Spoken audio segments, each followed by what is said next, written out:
and welcome to Creativity Released. I'm Bev Jessup and I'm so glad you're here. This is a space where Christian women like you can slow down, breathe and reconnect with God through creativity. Whether you're watching live or catching the replay, you are so welcome here. Grab your Bible, your journal and maybe a paintbrush, because today we're inviting God into our creativity. If you're feeling spiritually dry or overwhelmed by life, this is your gentle invitation to rest and be refreshed in His presence. Let's get started.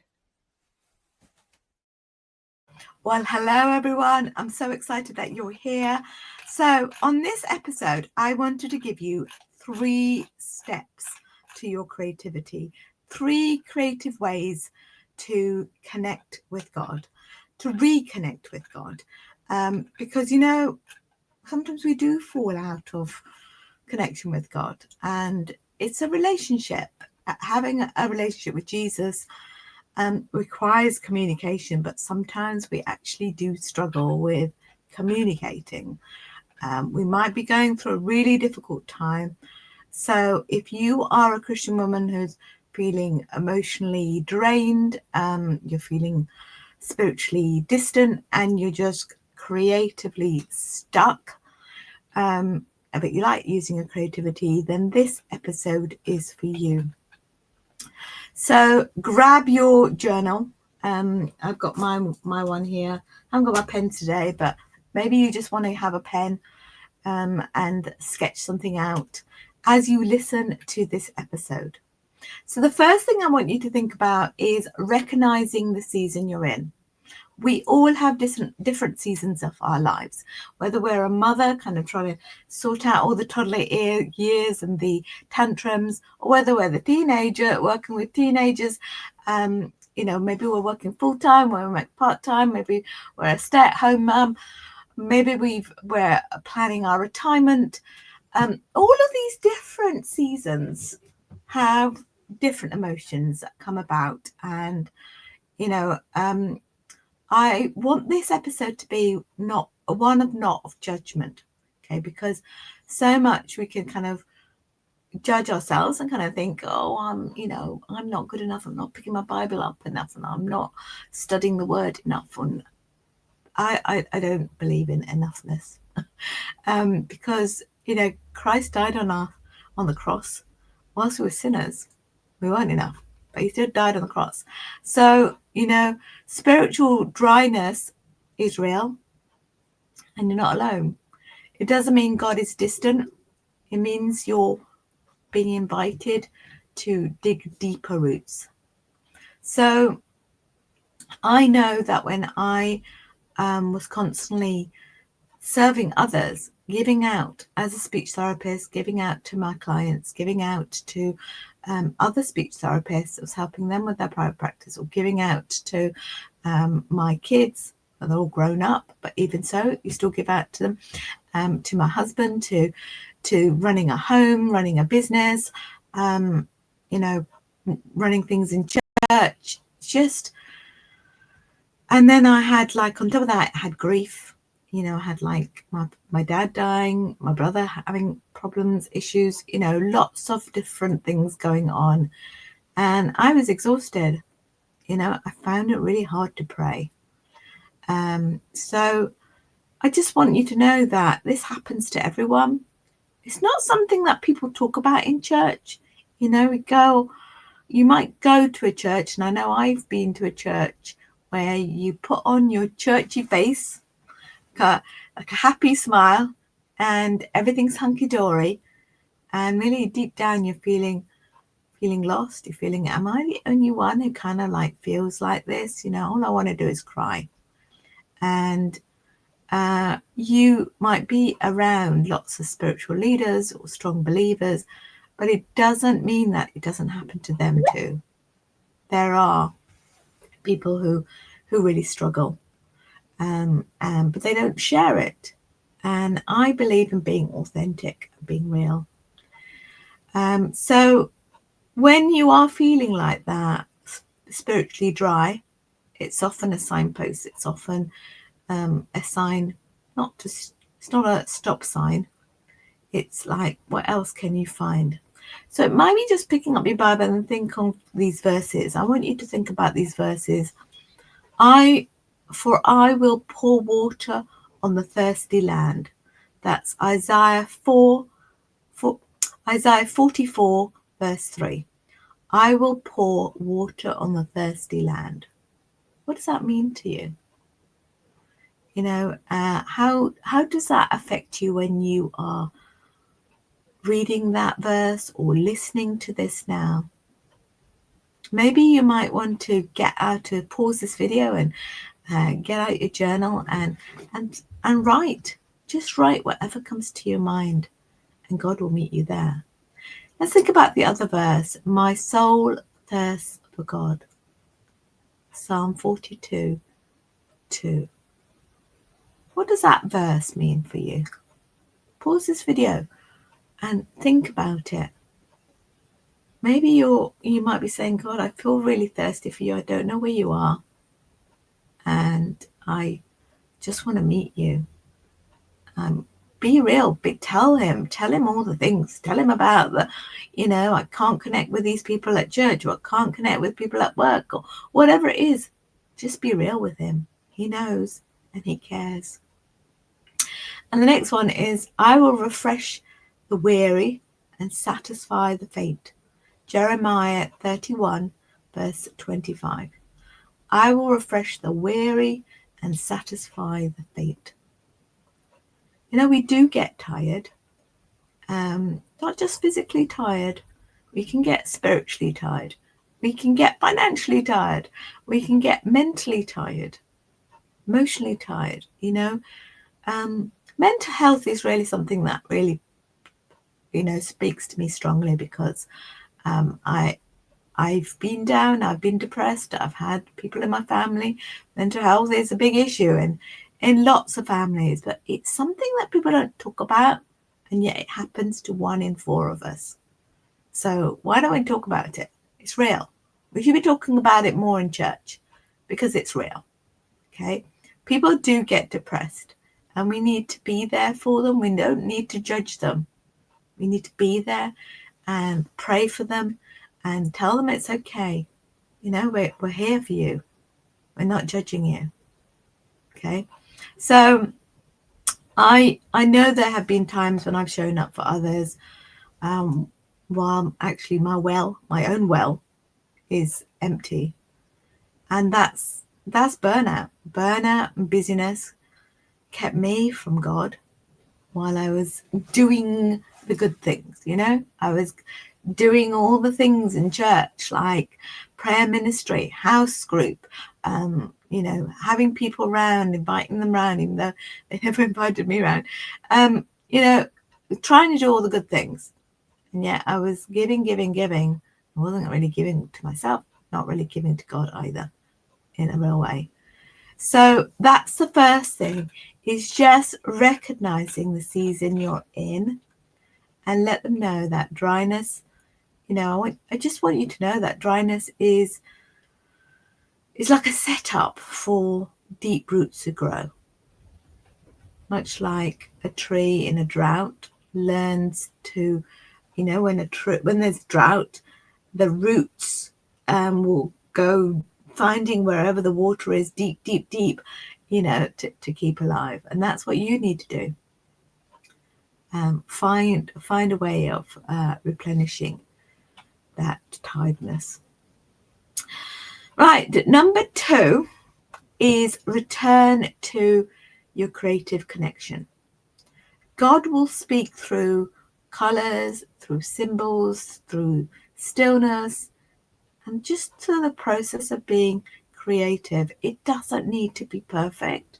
If you're looking at a blank sheet of paper and you're thinking, I don't want to make a mess up of this book, this brand new journal, it won't be a mess up.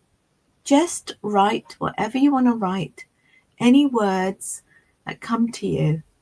And out of those words, maybe certain symbols you feel connected to. Draw them. Maybe they're just like little stick figures. That's okay. But creativity is a bridge to being intimate with God.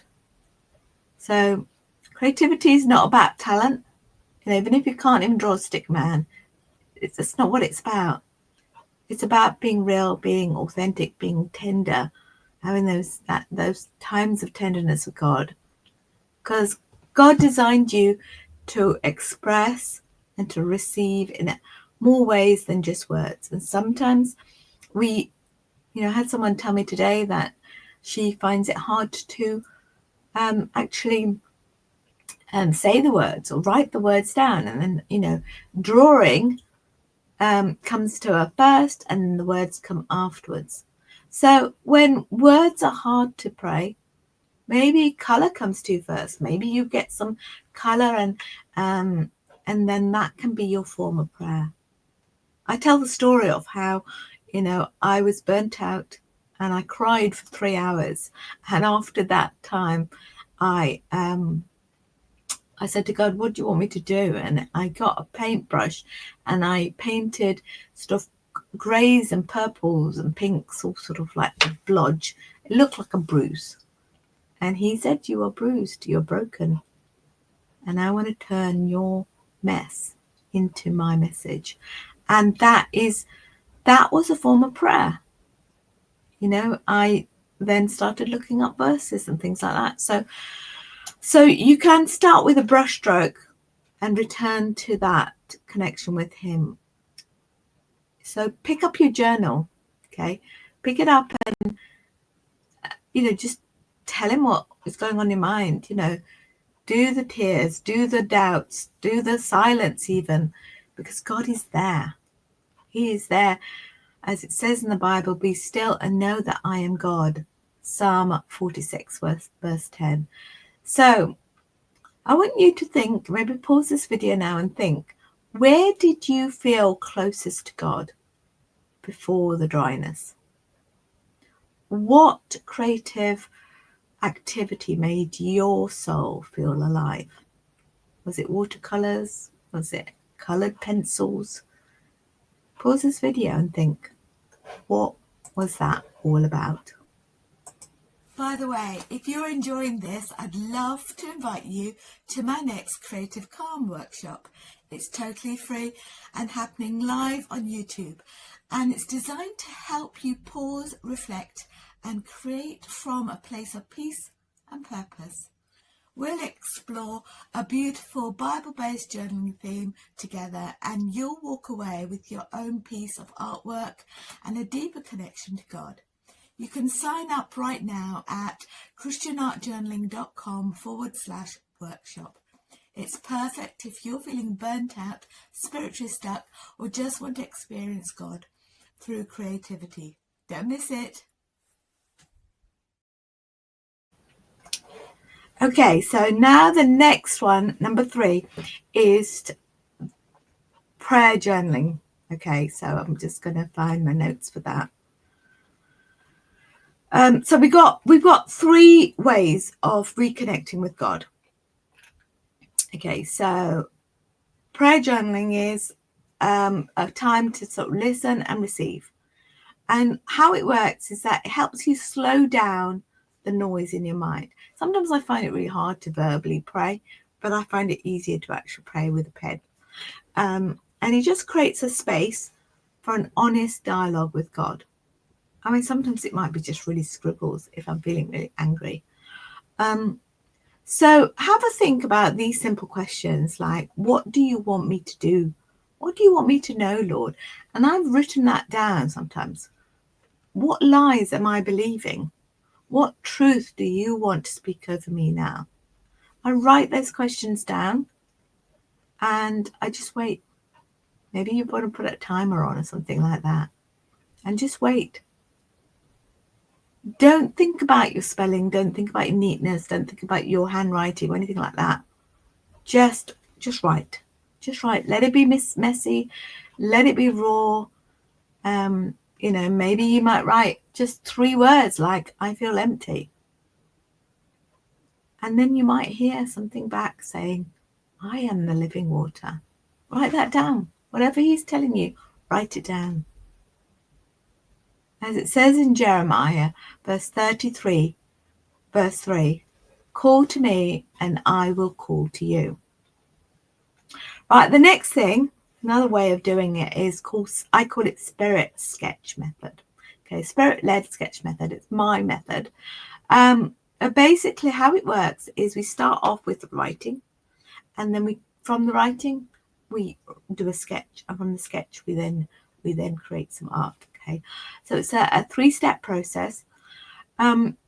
And why it helps is because visually, I've talked about the brain, how the left side of the brain deals with the logic. It's also the fear-based side of the brain. It's a logical, language-based side of the brain, but it's the bit that says, oh no, you can't do that, that's too difficult, you're going to make a real mess on the page. It's that side. It's all the anxious thoughts and stuff like that. But a drawing on your page, however simple it is, maybe it's just a footprint, a drawing can express the things that words can't. So take one word, take one verse, one phrase from your journal and say, what image comes to mind when I think about this phrase or this word? And what colour matches that feeling or the truth? And I want you to use some pencils, some crayons, some digital tools maybe, if that's your thing. Paint isn't your thing. And then even if it's just a stick figure, just let it be a time where your spirit, God, is leading you. So he restores your soul, Psalm 23, verse 3. And then comes step 3, which is the inspired creation. It's the anchor of the message. It's like turning your reflection of whatever you sketched out into art, making the message tangible. So that might be, you've done it in your journal book, you've done a little sketch, and now you're getting out your watercolor book or something like that, and it's got thicker paper so you can add water to it, and it becomes a reminder, a kind of declaration of what you've learned. And so you're turning your sketch into notes, and then you might be turning into mixed media piece.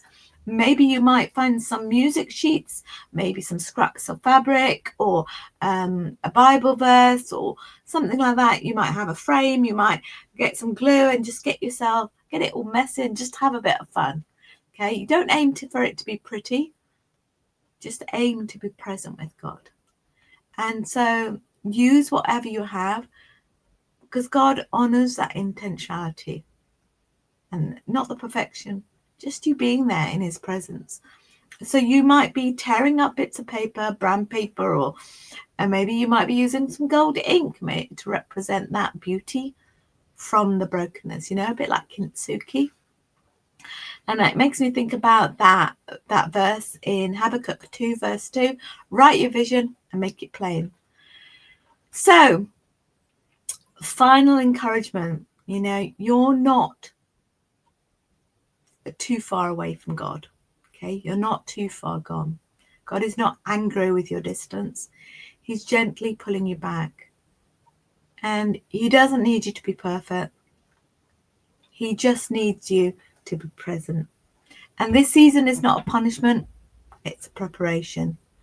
So you don't need to work your way back to God's favor. He's never left you. He's just waiting quietly. And sometimes he's waiting in your creative space, because he is God the creator and we are made in his image. So in quietness and trust is your strength, Isaiah 30 verse 15. So just carve out 15 minutes today, one of those 3 practices. It can be something very small, quiet, a little quiet action. So just to recap, okay, I'm going to recap before we end, is I just want you to know that today we talked about 3 things. We talked about recognizing your spiritual dryness as part of the journey. We've talked about returning to that creativity. as a way to connect to God. And we talked about reigniting that faith. And I shared with you 3 simple spirit-led practices: the prayerful journaling, the spirit sketching, and the inspired creation. And inside my membership, I have lots of journals that go through all that whole practice. But we are reminded that you're not alone. You don't have to be an artist to create. And His living water is available right now, even in your wilderness. Okay, so I hope you found that encouraging, and I look forward to seeing you in the next episode. Thank you so much for joining me for Creativity Released. If you found this encouraging, please give this video a thumbs up and subscribe to the channel, and hit that little bell so that you don't miss any future creative sessions or workshops. And before you go, I have a beautiful free gift for you. It's called the Joyful Abundance Devotional Planner, designed to help you deepen your quiet time with God through scripture reflection, art journaling prompts, and intentional planning. You can download it right now using the link in the description below, or just head over to christianartjournaling.com/abundance is back. Until next time, keep creating with God. He's not done with your story yet. See you soon. And